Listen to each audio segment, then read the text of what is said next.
by the title of my video what I'm talking about. You know, when I say Marvel will always be better than DC in the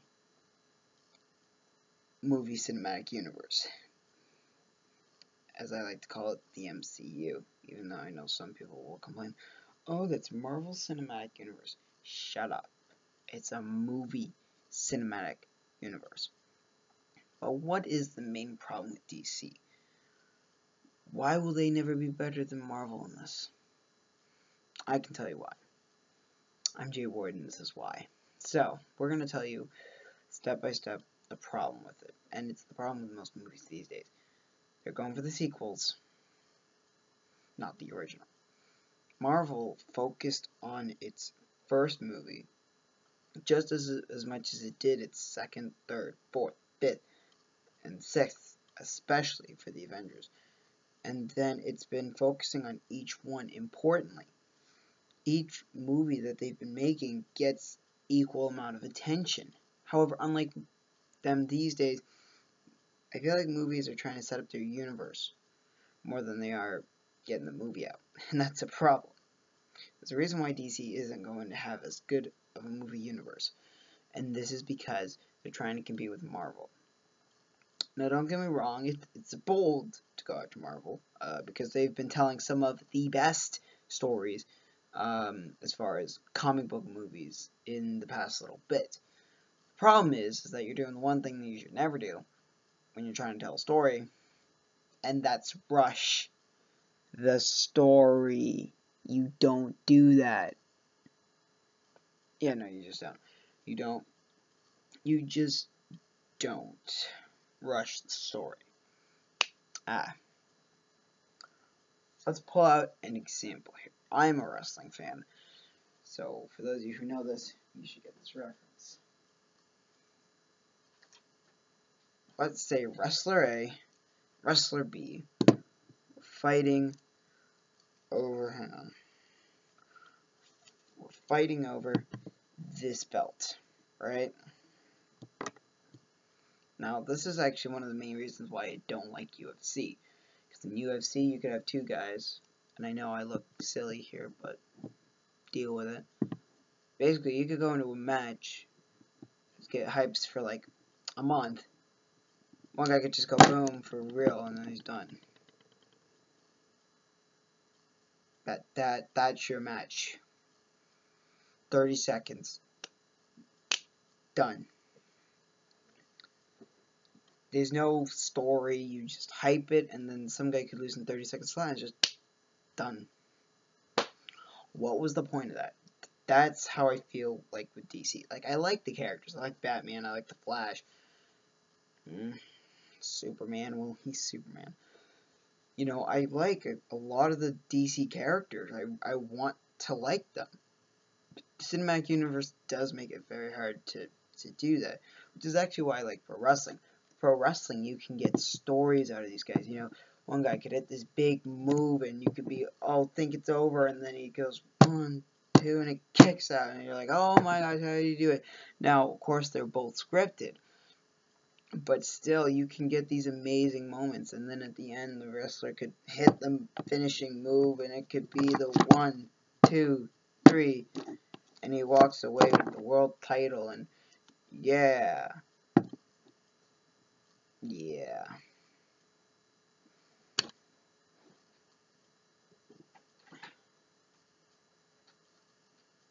Boy, do I feel silly there. Boy, do I feel silly. I'm just gonna put that figure there, because that figure I feel deserves to be there. So yeah. No, yeah. That's my problem. They're trying to rush stories, and you don't rush stories. Stories you don't rush. Great stories are told over long periods of time. Just, if you don't believe me, take a look at the 60-minute Iron Man match between Shawn Michaels and Bret Hart at WrestleMania 10. That lasted 1 hour. That's a 1 hour story. That's a 1 hour wrestling match that told a 1 hour story over the course of the match. And it told a darn good story indeed. even Shawn Michaels and Chris Jericho leading into, gosh, what WrestleMania was it? I'm sure you can look it up. But Chris Jericho versus Shawn Michaels told another great story. Shawn Michaels and Chris Jericho were supposed to go, I don't even remember how many minutes, and it ended up like going like 15 minutes after that, or yeah, it went 15 minutes overtime. And when people talk to Shawn Michaels about it afterwards, he says, when it's a good match, you can go for as long as you want. And again, the saying goes with story. If you're telling a good story, you can go as long as you want. As long as you end it. You have to end it, because if you don't end it, then that's kind of, well, that's kind of pointless. But, you know, that's why I like wrestling. Now, funny you should mention, probably wondering why I have this lovely guy here. Well, he's from Assassin's Creed. If you guys don't recognize him, he's Arno Doriano. I can understand the confusion, because his face kind of looks like Arnold Schwarzenegger when he played Mr. Freeze. He used all those really bad ice puns. Yeah, what killed the dinosaurs? The Ice Age! Just bad puns. So, in the end, what should have DC done if it wanted to stand out? Well, they could have done a few things. DC almost had the perfect formula to bypass developing story. Almost. And they failed in the end. And I'm going to tell you where they went wrong. First of all, Suicide Squad literally should have been the alternative to Batman v Superman in every way. Being colorful, telling a serious story, all that great stuff. And it was on the track to doing that. But then it got hit with the R rating. The studio said, no, we don't want an R rating. And they diluted it with everything good. A movie that could have been is the movie that I think people should be liking. The movie that it could have been looks at how abusive the relationship between the Joker and Harley Quinn really is. And yeah, that's some pretty harsh stuff. That's some pretty important stuff. Just saying. But apparently that would have gotten an R rating. Which means we can't have that. That's another wrestling thing. I'm a wrestling fan. So yeah. That's fun. So, what could Batman v Superman done differently? Because we already know what Suicide Squad could have been, and quite frankly, honestly, should have been. So, what could DC's first movie have done differently? Well, for one, could not have started with Man of Steel. My opinion. You bring the DC fans back with Batman, because he's the most popular of all the DC heroes. He, Flash, a few others. Start with Batman. Then maybe you do Man of Steel. And then from there, you just sort of, yeah. Basically, between the Batman movie and the Superman movie, you give them a reason to hate each other over the course of those two movies, leading to Batman v Superman, where, here's a shocker, Batman wins, and there's no Doomsday. And Lex Luthor isn't trying to be a Joker. Just a few minor things. Now, the one thing that I really hated is how weak they make Superman. And you're probably thinking, how weak? I mean, he got the big stab at the end and killed Doomsday, but you gotta remember he had to hold Kryptonite and then still use his powers to do that, first and foremost. And second of all, he died. And then they didn't even stick to their guns on it. They didn't even make the bold decision and keep it. They got cold feet. And they had the dirt levitating.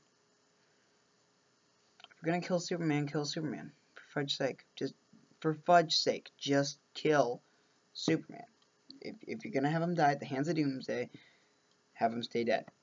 Have him be the Ex Machina in that Justice League movie whenever it comes out. But he stays dead until the Ex Machina. You don't bring him back beforehand. You just don't. Okay. I'm getting ahead of myself. If to be truly honest, if you really wanted to have Doomsday in the movie, Doomsday comes close to killing Superman, but he doesn't. Or he kills Superman and Batman does not defeat Superman. Because in my opinion, Superman is basically the sort of the God Jesus character, basically, because he only has one weakness, and that one weakness is a good old-fashioned kryptonite, glowing green rock. Fantastic. So, since that's a thing, how do we humble Mr. Superman? Well, as far as I know in the comics, or in general, two more popular and famous cases of Superman either biting the dust or just in general getting defeated comes at the hands of Batman and Doomsday. Doomsday's original creation, he was actually originally intended just to kill Superman to get DC a little bit of publicity. Ironically, it worked, and they brought him back several months later. And it's like, oh, so what was up with that death then? Oh, it's a publicity stunt. And you fell for it. Since then, a lot of characters have come back from comic book deaths, so don't you worry. It wouldn't be the first ones to be fooled. So, moving on. What else is there to talk about? Well, I really believed that Batman should have been the one that stabbed Doomsday. Batman could have stabbed him in a smart place that would not have gotten himself killed, and he's not weakened by kryptonite.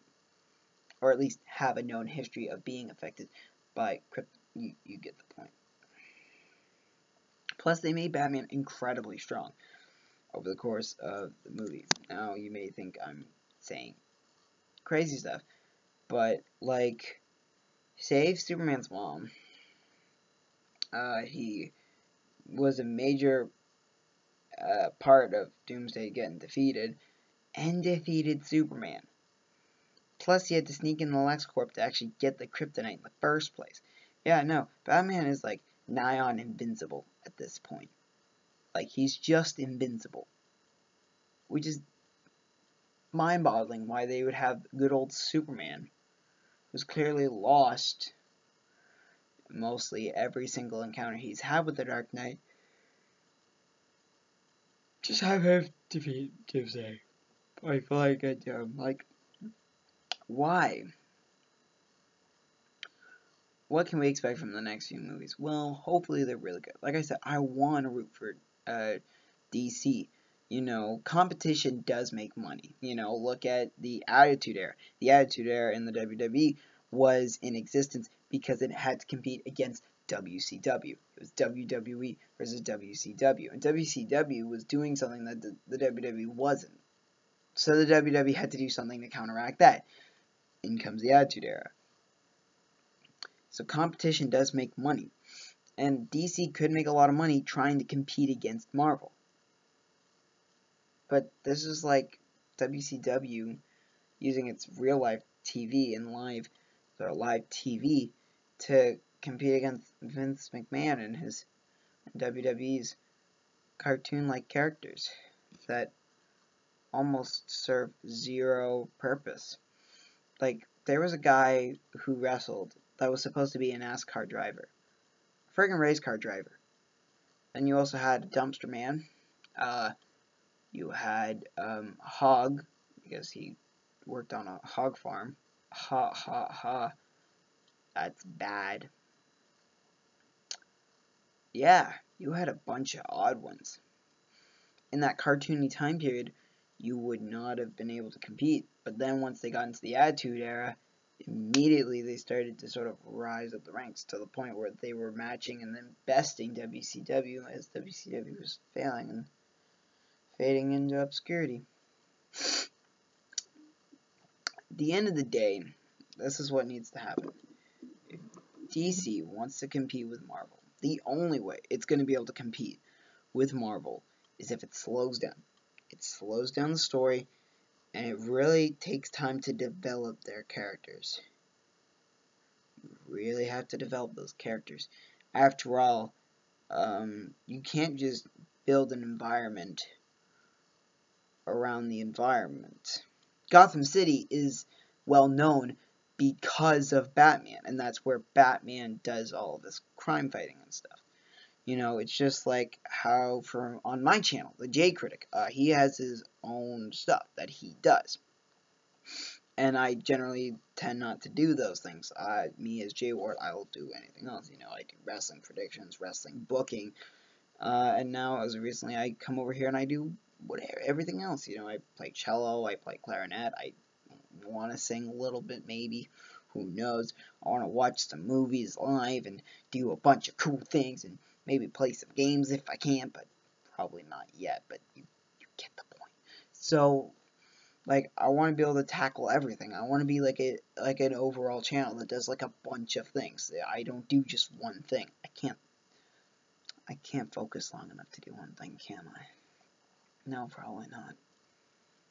Yeah, no, I can't. Like, wrestling's been consistent up to this point. But that's because wrestling I feel, has put me on this path of storytelling. Like, storytelling, because I really enjoy telling a good story to you, the audience. Which is why, I'm going to be honest, when I was doing the J Critic character, I was hugely inspired by the Nostalgia Critic. Because he told a really good story while at the same time reviewing a movie. And I thought, that's like the coolest thing. You can tell a story and review an even worse story while doing it better at the same time. It was just like, it doesn't beat that. You just cannot beat that at any point. So yeah, no, guys like the Nostalgia Critic were really the big inspiration for J Critic. And since then, even J Critic has done things sort of out of his comfort zone. He reviewed 2K17. You know, he did a prediction video one time and lost, but that's another story. So, like, there are, like, all these different things you see, and, like, they're inspired by other people's work. Don't get me wrong, I feel like majority of my stuff is more or less inspired content, but I try to put a unique spin on it, so that way it doesn't feel like the knockoff. You know, Adam vs. Adam, our knockoff, if you can call it that, is, you know, the PNWs. But we try to do it a bit differently, you know. We don't have luxurious offices and recording studios. We just have wherever the heck we can, and we just sort of go with it. So we have to make up for the lack of presentation with the content that we provide. We have to be confident in what we're saying. Very much like I am now. You know, I have nothing to, I don't have a real recording space, so I just have, like, this room, basically. And so, I have to provide a better content, because I cannot provide a better visual appeal.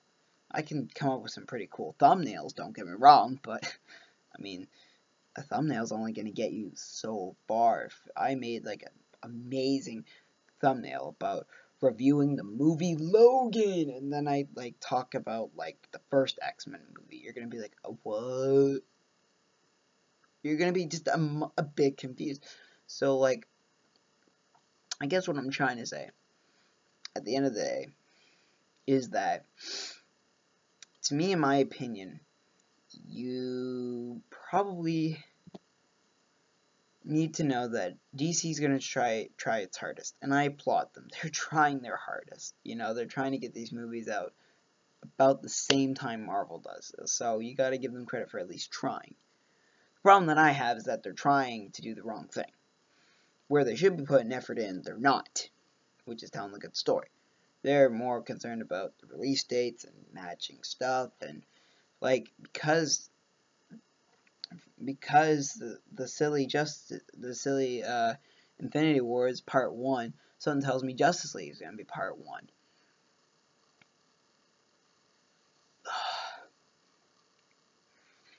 Rushing stories don't work. I've said it once, I've said it a million times. A rushed story will always fail. It's the story that's told well. And in this case, you are going to be failing a lot. Like, and I'm going to be honest right now. When Justice League come out, and when Infinity Wars comes out, you know, when those two movies come out, which one will I go see first? I'll go see Justice League first. I'll tell you why I'm going to see Justice League first. Because in my opinion, DC needs a lot of support right now. Plus, I'm kind of walking into an unknown. I don't know if DC is going to be able to put out a good crossover movie or a bad one. And if anything, I actually think they can do a good one. I know the build-up has been, like, shaky at best, but if everything builds up to this one movie that they're doing, Justice League, I see no reason why they cannot succeed at that. Like, at least make that movie. If the movies that have built up to this are poor, at the very least, the movie that you've been building should not be poor. Because if it is, then I don't know what to say. Marvel has gotten to the point where they can go into part 1s and part 2s, and their movies I know are going to be good, which is why I'm not going to take my risk on them. It's more risky to go with the DC side, because I have Netflix and Kodi, streaming program for those who don't know, and if anything really good and or bad happens in Infinity War Part 1, you can bet your last dollar I'm going to go to one of those two places and go watch the movie for myself to see what all the buzz is about. Because I can do that. However, with DC, I don't know if I'm going to get a good or a bad or a horrible movie. So I'm just going to stick with the fact that I don't know one, but I will definitely know the other. And yeah, basically at the end of the day, there's only one reason why Marvel is beating DC. And DC is basically trying to beat the chess master with only like one practice lesson at chess. They're rushing their story and it's gonna bite them in the butt. And when they learn this lesson and they start telling better stories, I'll be there to probably say, DC's finally learned their lesson. But until then, we're gonna have to go through some very, very awful movies. I'm Jay Ward. I'm signing off. Hope you enjoy the content.